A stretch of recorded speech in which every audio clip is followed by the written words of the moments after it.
Hello students, welcome to class. Today we are going to study dissociation of an acid. Dissociation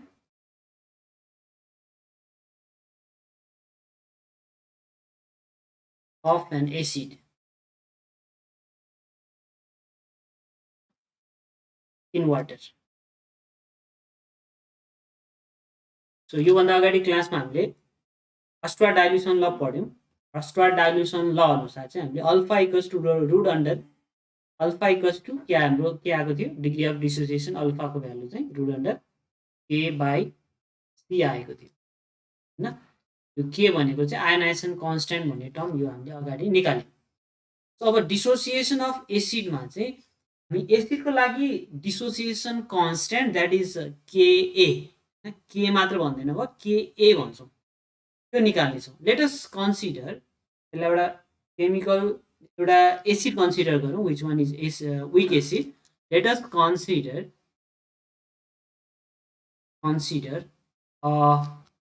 week acid consider गरौँ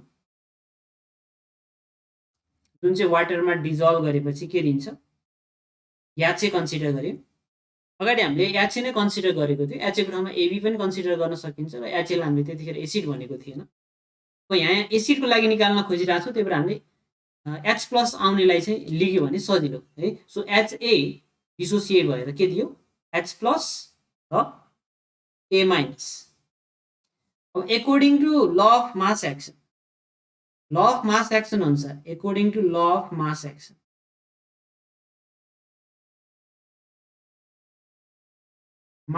ल of mass action अनुसार हेर्ने हो भने यहाँनिर K equals to H plus into A minus divided by H A हुन्छ. यो हामी ल अफ मास एक्सन अगाडिको क्लासहरूमा पढिसकेका छौँ होइन.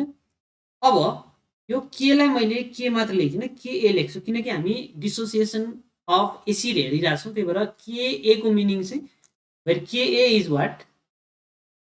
Dissociation अथवा ionization constant, dissociation constant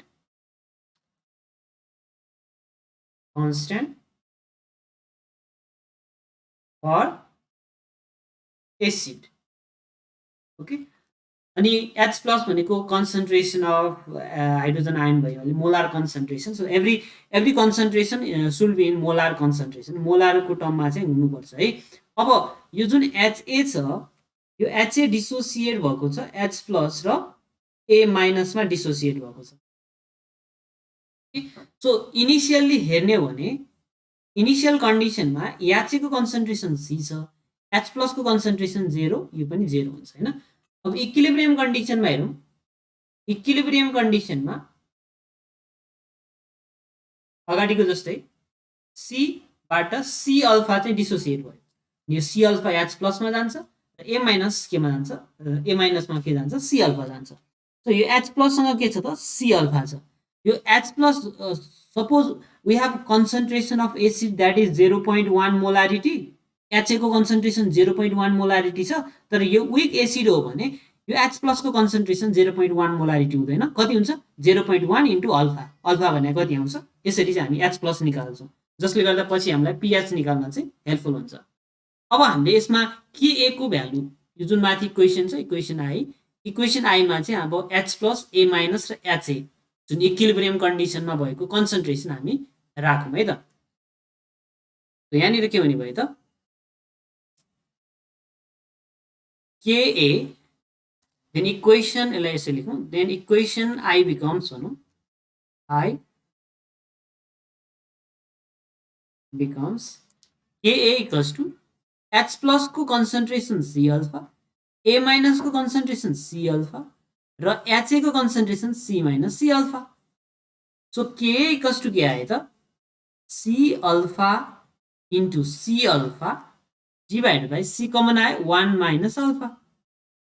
So K equals to C र C cancel भयो, आयो C alpha square divided by 1 minus alpha. यो C र C के भयो त क्यान्सल भयो. तो यहाँनिर हामी के लेख्न सक्छौँ KA equals to C alpha square, किनभने यहाँनिर अल्फाको value is very less than 1, so 1 minus alpha भनेको नियरली इक्वल टु कति हुन्छ 1 हुन्छ। यस, सो यो इक्वेसन आयो, इक्वेसन सेकेन्ड भन्दिउँ यसलाई। So K equals to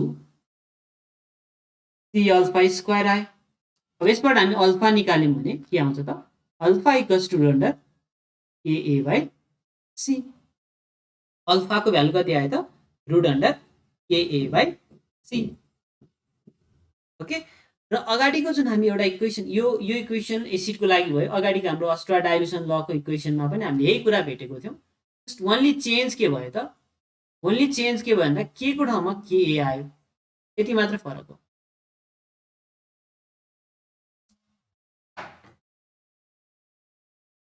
okay, ल अब हामी यसमा एउटा अर्को रिलेसन पनि हेर्छौँ। जस्तै वी हेभ केए इक्वल्स टु एच प्लस, अगाडिको इक्वेसनबाट H plus into A minus छ डिभाइड बाई के छ त एच ए छ। अब यो एच प्लस र के को रिलेसन के छ त भन्दाखेरि हायर द भ्यालु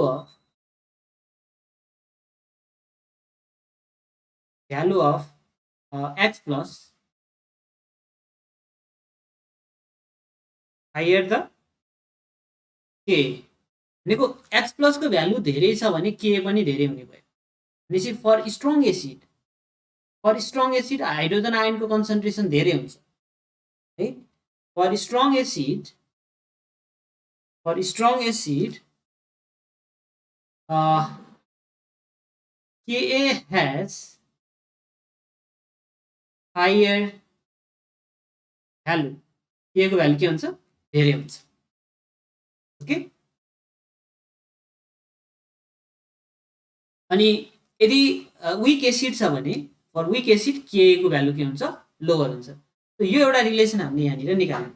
ओके, र हामी जहिले पनि यहाँनिर पिएच निकाल्नु पर्यो भने, यो पिएचको कुरा पनि हामी पछाडि पढ्दैछौँ, पिएच निकाल्नु पर्यो भने हामीलाई एच प्लसको कन्सन्ट्रेसन फाइन्ड आउट गर्नुपर्छ। र विक एसिडको लागि, स्ट्रङ एसिडलाई त केही फरक पर्दैन, for weak acid H plus भनेको चाहिँ जहिले पनि के हुन्छ, यहाँ एच प्लसको कन्सन्ट्रेसन भनेको सी अल्फा हुन्छ। र सी र अल्फा हामीले यहाँनिर क्यालकुलेट गर्न जान्नुपर्छ। जस्तै भनौँ न, यहाँनिर यो विक इलेक्ट्रोलाइटमा एच प्लस भनेको के भयो त सी इन्टु अल्फा भयो। सी भनेको त कन्सन्ट्रेसन, इनिसियल कन्सन्ट्रेसन भयो, अल्फा भनेको के भनेको त रुट अन्डर केए डिभाइड बाई सी हुने भयो। र यो root under K by C र यो अगाडिको सी छ, यसलाई हामी सिम्प्लिफाइड टर्ममा चाहिँ यसरी सी भित्र गए सी स्क्वायर, सी र सी क्यान्सल हुन्छ, सी इन्टु केए पनि लेख्न सक्छौँ। यसरी चाहिँ हामी एच प्लसलाई यसरी पनि निकाल्न सक्छौँ। भनेको कन्सन्ट्रेसन थाहा भयो र यो सी भनेको कन्सन्ट्रेसन भयो, के भनेको चाहिँ आयनाइजेसन कन्स्ट्यान्ट फर एसिड थाहा भयो भने हामीले एच प्लस निकाल्न सक्छौँ। त्यसपछि हामीले पिएच पनि क्यालकुलेट गर्न सक्छौँ। सो यसरी पनि हामी क्यालकुलेट गर्न सक्छौँ। अब यो त भयो एसिडको लागि है। एसिडको लागि पनि there are some acid which are polybasic होइन, जसको बेसिसिटी धेरै हुन्छ, बेसिसिटी चाहिँ 2-3 हुनसक्छ। त्यो पोलिबेसिक एसिडको लागि फर पोलिबेसिक एसिड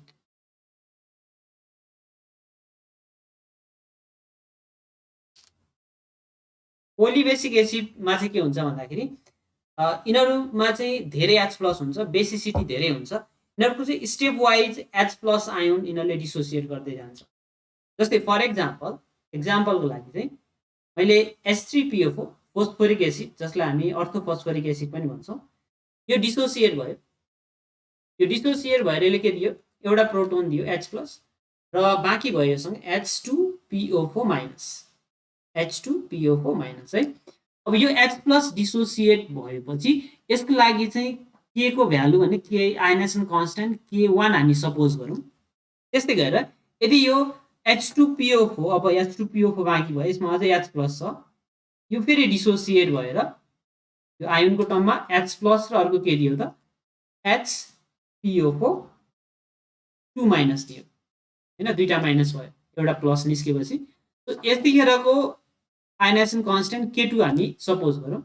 त्यस्तै गरेर अब HPO4 माइनस छ, HPO4 2 माइनस छ, यो डिसोसिएट भयो भने के दिन्छ यसले H प्लस र फाइनली PO4 3 माइनस, फाइनली यहाँनिर H प्लस हामीसँग छैन। अब के हुन्छ भन्दाखेरि यो K1 यसलाई K1 यसलाई K2 यसलाई K3 हामी सपोज गरौँ। जहिले पनि यो डिसोसिएसन कन्स्टेन्ट अफ एसिडमा यसरी चाहिँ स्टेप वाइज हुँदाखेरि चाहिँ K1 K2 र K3 मा K1 को भ्यालु चाहिँ सबभन्दा धेरै हुन्छ। K1 has greater than K2, K2 is greater than K3। र हामीलाई finally total ionisation constant Ka निकाल्नु पर्यो भने चाहिँ हामी यो सबैलाई मल्टिप्लाई गर्नुपर्छ, K1 into K2 into K3। यो चाहिँ पोलिबेसिक एसिडको लागि दुईटा मात्र छ भने K1 इन्टु K2 गर्न सक्छौँ, चारवटा छ भने K1 into K2 into K3 into K4 पनि गर्न सक्छौँ। ओके, सो यसरी चाहिँ हामी पोलिबेसिक एसिडको लागि आयनाइजेसन कन्स्टेन्ट क्याल्कुलेट गर्न सक्छौँ। अब हामी जाउँ बेसको लागि। For base dissociation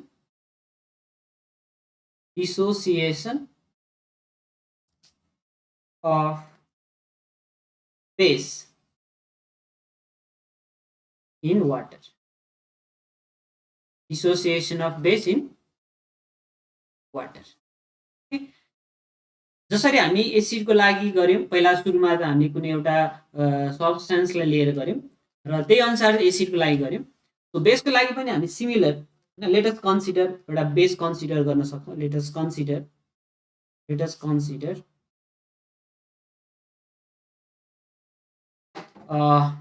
week base हैन, विक बेस जसमा चाहिँ हाइड्रोक्साइड भएको हेरौँ, विक बेस POH भन्यौं है, POH weak base in dissolve in water,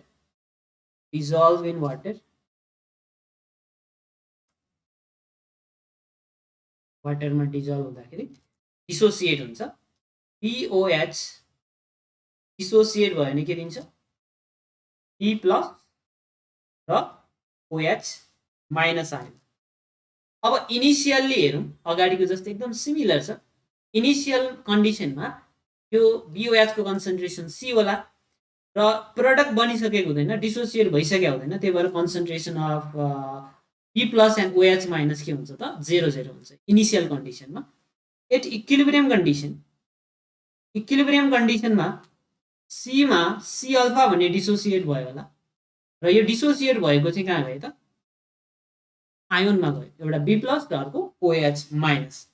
finally हामी अगाडिको जसरी नै यसमा डाइरेक्ट हामी लेख्छौँ केभी भनेको चाहिँ के हुन्छ product of ion B plus and OH minus divide by रियाक्टेन्टको concentration that is BOH।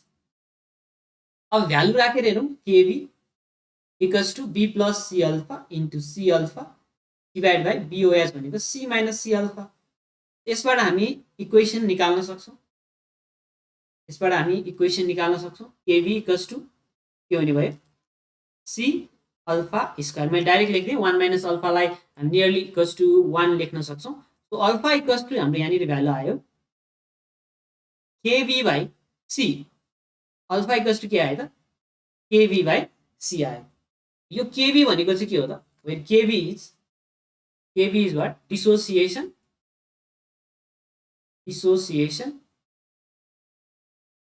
constant, so ionization constant for base को लागि। ओके, र अगाडि जस्तै हामी H प्लस निकाल्यौं, यहाँ पनि OH माइनस आयन निकालौँ। OH माइनस आयन भनेको के हो त C अल्फा हो।